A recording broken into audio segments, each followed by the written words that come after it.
नमस्कार प्रिय विद्यार्थियों, आप सभी का मेरे YouTube चैनल ऋणवा स्टडी पॉइंट में एक बार फिर से स्वागत है। आज के इस वीडियो में कक्षा 10 के गणित विषय की प्रश्नावली 3.2 को हल करना सीखेंगे। तो चलिए शुरू करते हैं। प्रश्नावली 3.2 का प्रश्न संख्या 3। निम्न बहुपदों में शून्यक दिए गए हैं, अन्य सभी शून्यक ज्ञात करना है।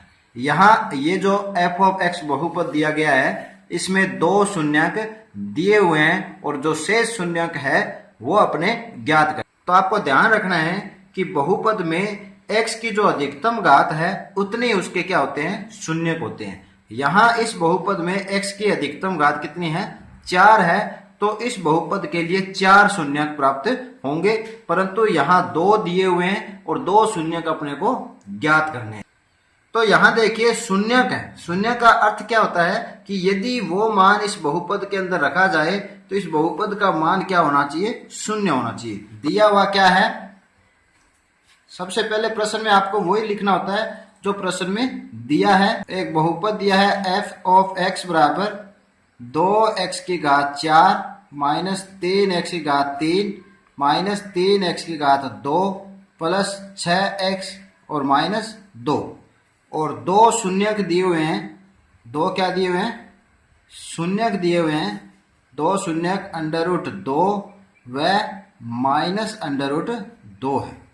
अब शून्यक का अर्थ यह है कि √2 को अगर x की जगह रखें तो इस पूरे का मान कितना होना चाहिए, शून्य होना चाहिए। तो इसको अपने ऐसे लिख सकते हैं √2 बराबर x, या इसे सरल करोगे तो इधर लाओगे तो x माइनस √2, x माइनस √2 बराबर 0। ये आपको समझाने के लिए लिखा है। आपको सिर्फ इसके गुणनखंड ज्ञात करने हैं।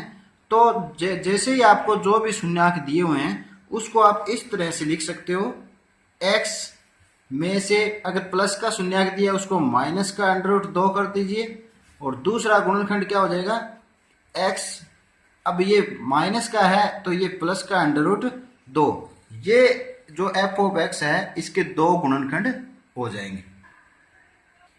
2 शून्यक है, अतः अब इसे हल करेंगे तो देखिए ये एक सरल समीकरण है a माइनस बी गुणा a प्लस बी। तो इसका आंसर क्या होता है, a square minus B square, अर्थात a स्क्वायर हो गया x square minus b square हो गया √2 का वर्ग, क्या होता है 2। तो अर्थात ये जो x स्क्वायर माइनस 2 है वो क्या है, इस f ऑफ x का एक गुणनखंड है। तो यहां लिख दीजिए x स्क्वायर माइनस 2 बहुपद कौन सा, f ऑफ x का एक गुणनखंड है। गुणनखंड का पता कैसे लगता है, यानी गुणनखंड का अर्थ ये होता है कि जो मान उस बहुपद में रखा जाए और यदि वो उस मान को रखने से उस बहुपद का जो शेषफल है वो शून्य प्राप्त होता है, इसलिए वो क्या कहलाता है, गुणनखंड। और जितने भी शून्यक होते हैं वो अगर उस बहुपद के अंदर रखेंगे तो उस बहुपद का मान क्या हो जाता है, शून्य हो जाता है। तो यहाँ पर x स्क्वायर माइनस 2 बहुपद का एक गुणनखंड है। अतः f ऑफ x में x स्क्वायर माइनस 2 का भाग देने पर, अब आपको दूसरी शून्यक ज्ञात करने के लिए क्या करना है कि पहले जो शून्यक दिए हुए हैं उनसे उस बहुपद का गुणनखंड प्राप्त कर लेना है, और गुणनखंड प्राप्त करने के बाद उस बहुपद में भाग देंगे। 2x की घात 4 माइनस 3x की घात 3 minus 3x square plus 6x minus 2 में भाग किसका देना है, x स्क्वायर माइनस 2 का। तो भाग देने के लिए सबसे पहले ये बताया कि जो भाज्य का अधिकतम घात वाला जो पहला पद है वो भाज्य के अधिकतम घात के पहले पद से क्या होना चाहिए, कट जाना चाहिए। तो इसके लिए क्या करना है, भाज्य के अंदर जो अधिकतम घात वाला पद है उसमें भाजक के प्रथम पद यानी अधिकतम घात वाले पद का भाग देना है। तो उससे अपने को पता लग जाएगा कि इसको किस संख्या से गुणा करना है। तो देखिए x की घात 2 से ये 4 कट गया तो क्या बच गए, 2x की घात 2। ये जो कार्य है वो आपको रफ में ही करना है। तो अब इसका मतलब ये हो गया कि 2x की स्क्वायर 2x की घात 2 से इसको गुणा करेंगे तो भागफल में क्या आ जाएगा, 2x की घात 2। तो गुणा कर दीजिए, 2x की घात 2 को x स्क्वायर से गुणा करेंगे क्या आएगा, 2 एकम 2 आएगा और x की घात 2 गुणा x की घात 2 कितने हो जाते हैं, x की घात 4। फिर देखिए 2x की घात 2 को -2 से गुणा करना है। तो सबसे पहले ये ध्यान रखना है कि आपको चिन्हों का गुणा सबसे पहले करना है, उसके बाद संख्याओं का गुणा करना है। तो चिन्ह क्या है, प्लस को माइनस से गुणा किया, माइनस आया, 2 को 2 से 4 और x स्क्वायर, तो क्या आ गया -4x²। तो इसको x² वाले पद के नीचे ही लिखेंगे। तो यहां पर देखिए -4x²।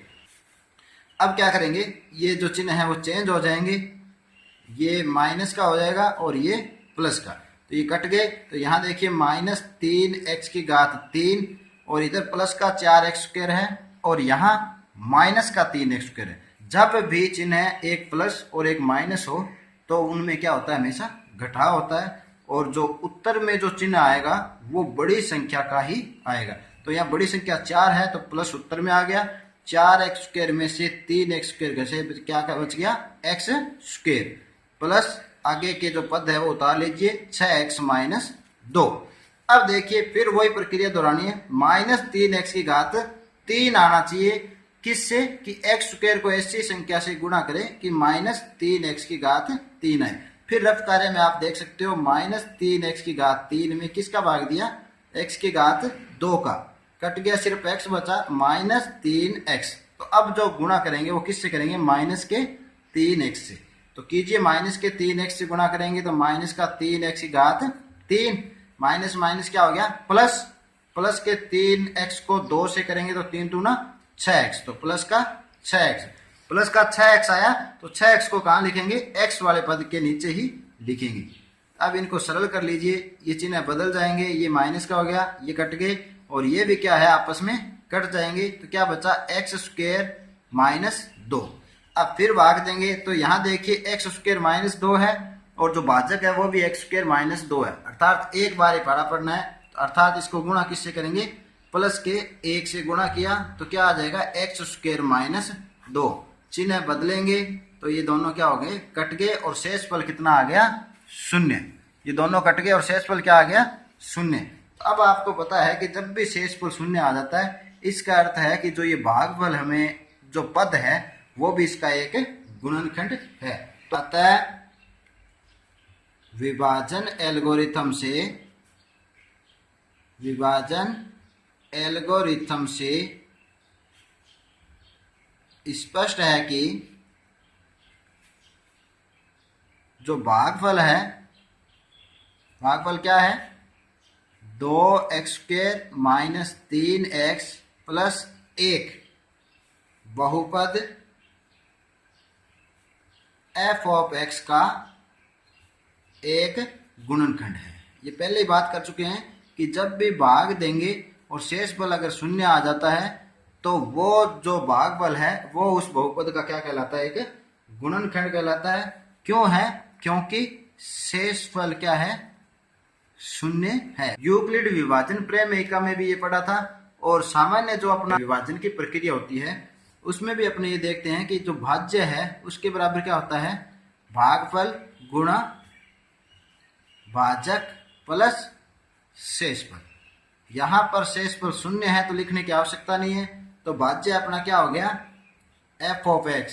भाज्य क्या है, f(x). भागफल क्या आया है, 2x की घात 2 - 3x + 1 गुणा भाजक क्या था, x² - 2। भाजक अर्थात जिससे भाग देते हैं। तो यहाँ पर इसको हल करेंगे, ये जो द्विघात बहुपद है उसको सरल कर लीजिए। तो यहाँ देखिए 2x की घात 2 है -3x + 1, तो -3x के 2 टुकड़े करने हैं कि जो पहला दोनों को जोड़े तो -3x आए और गुणा करे तो 2x² आए।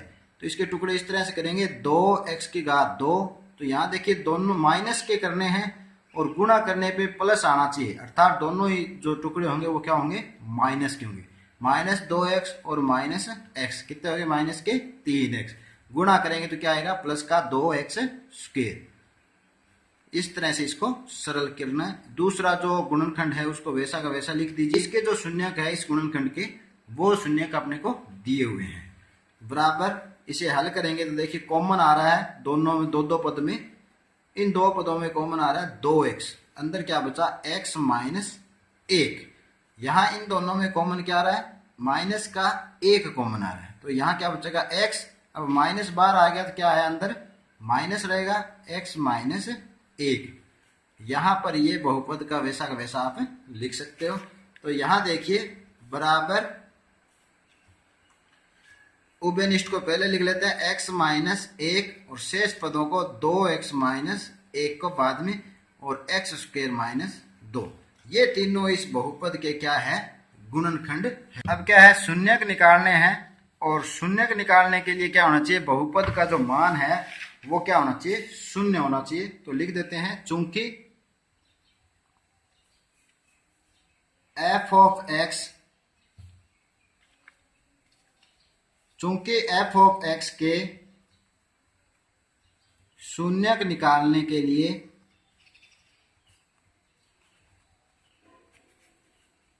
f ऑफ x बराबर क्या होना चाहिए, शून्य होना चाहिए। ये मान इसका संतुष्ट होना चाहिए। तो इन गुणनखंडों को शून्य के बराबर रखना है। अब इन गुणनखंडों को शून्य के बराबर करना है। x माइनस 1 बराबर 0 और दूसरा गुणनखंड है 2x माइनस 1 बराबर 0 और तीसरा जो गुणनखंड है वो अपने को दिया हुआ है x स्क्वायर माइनस 2 बराबर 0। इसको निकालने की आवश्यकता नहीं है क्योंकि दो शून्य दिए हुए हैं और दो ही शून्य का अपने को निकालने हैं। या इसे यहाँ देखेंगे तो x बराबर क्या हो जाएगा 1 और यहाँ पर 2x बराबर क्या हो गया 1, इधर आएगा 1, या सरल करेंगे तो x बराबर क्या हो गया 1/2। तो देखिए पहला शून्य 1, दूसरा शून्य क्या हो गया 1/2 और बाकी दो शून्य दिए हुए थे √2 और माइनस √2। इस तरह से ये चारों शून्य अपने ज्ञात करने। तो उम्मीद करता हूं कि आज का ये वीडियो आपको अच्छी तरह से समझ आया होगा। यदि ये वीडियो आपको अच्छा लगे तो अपने दोस्तों में लाइक और शेयर जरूर करें। तो आज के लिए इतना ही, मिलते हैं अगले वीडियो में इसी तरह के कुछ और नए प्रश्नों के साथ। तब तक के लिए धन्यवाद।